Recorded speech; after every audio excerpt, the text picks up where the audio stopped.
vienā no pēdējām dienām jāizbrauc līdz bāram. Mehāniķis un komandas menedžers gribēja iedzert paliņam. Protams, es līdzi, es dzert nedrīkstu. Mani pielika pie stūres. Tad braucam caur ciematu. Tur ātruma ierobežojums 50 km/h. Pēc viņiem tas ir 35-30 jūdzes stundā. Un, viņi tur bļaustās, aizmugurē bļaustās, un es esmu aizrāvies arī un pārkāpu ātrumu. Braucu kaut kādi 80-90 km/h pa ciematu.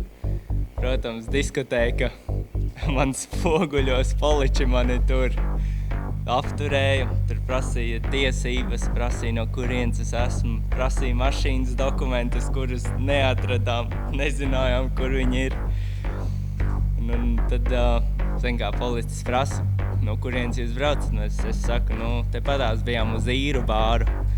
Te menedžers iedzēra un mehāniķis iedzēra. Policists prasa, tu dzēri? Es saku, nē, es tik pie stūris esmu.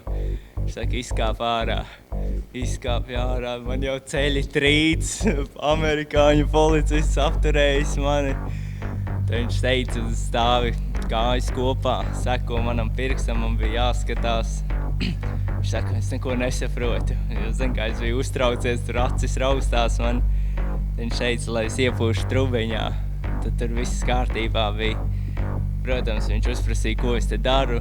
Es saku, uz treniņu nometnēm močiem braucu.